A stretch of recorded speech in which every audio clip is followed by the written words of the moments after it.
Assalamualaikum warahmatullahi wabarakatuh. Perkenalkan, nama saya Rusika, NIM 2131486, Prodi Manajemen Perdagangan, mata kuliah Komunikasi Bisnis. Baiklah, di sini saya akan mempromosikan sebuah produksi makanan yang saat ini tidak kalah viral di era milenial, yang mana jenis makanan ini sangat banyak diminati oleh orang Indonesia dengan rasanya yang lezat dan juga dibaluri dengan keju maupun coklat. Dan demikian, itu yang menambah kualitas makanan saat ini.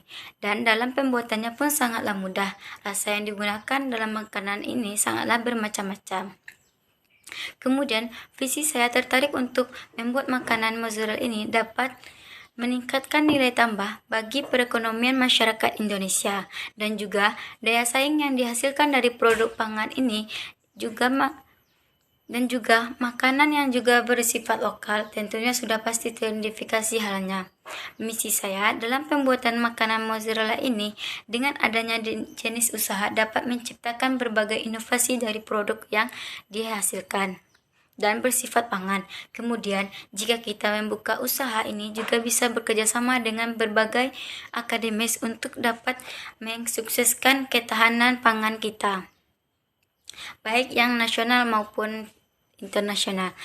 Dan juga jika usaha kita ini sukses, bisa jadi perusahaan akan merekrut kita sebagai karyawan atau bekerja sama dalam berbisnis. Dan juga jika hasil produksi barang kita itu bagus, maka memiliki kepuasan tersendiri bagi masyarakat Indonesia. Dan yang terakhir, juga bisa membuka lapangan lowongan kerja yang bagi mereka yang belum mendapatkan suatu pekerjaan.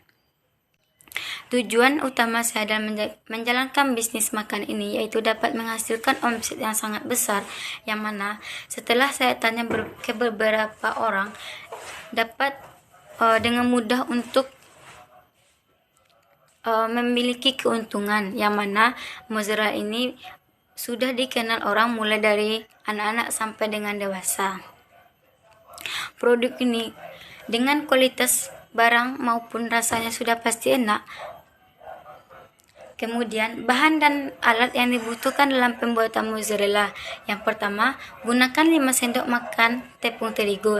Kemudian, kita siapkan 2 sendok makan tepung maizena. Selanjutnya, ambil 1 sendok baking powder. Lalu, ambil 2 sendok makan full susu krim. Selanjutnya, ambil 1 sendok makan gula pasir. Kemudian, sediakan 1 butir telur. Langkah selanjutnya, ambil secukupnya tepung manis, tambahkan sedikit garam, kemudian sediakan secukup air. Siapkan 250 ml coklat matang dan juga lelehkan, dan gunakan tusuk sate secukupnya, dan tambahkan secukup minyak goreng. Langkah-langkah yang dilakukan dalam pembuatan mozzarella yaitu yang pertama kita lakukan yaitu potong-potong mozzarella sesuai dengan selera yang kita inginkan. Lalu tusuk dengan tusuk sate, kemudian sisihkan. Siapkan wadah, kemudian masukkan tepung terigu, tepung maizena, gula pasir, garam maupun baking powder dan telur. Lalu kita tambahkan sedikit demi sedikit sambil mengaduknya adonan hingga tercampur rata dan tidak ada yang menggumpal. Kemudian lumuri sate itu dengan adonan tepung semuanya hingga tertutup dan letakkan ke tepung manis. Lalu ratakan, kemudian panaskan dengan api yang sedang. Goreng adonan itu hingga berwarna kuning keemasan, lalu angkat dan tiriskan. Kemudian potong coklat batang kecil-kecil. Siapkan panci yang diisi air kira-kira setengahnya masak hingga airnya mendidih. Selanjutnya masukkan coklat dan margarin ke dalam mangkuk yang kaca tahan panas, kemudian mangkuk di dalam panci hingga meleleh. Aduk hingga coklat dan margarinnya itu meleleh. Angkat mangkuk coklat dari dalam panci. Selagi masih panas, siramkan coklat ke atasnya dan ratakan sampai keseluruhan permukaan tertutup, dan hiasi sesuai dengan selera kita masing-masing. Dan yang terakhir, mozzarella itu siap untuk dihidangkan.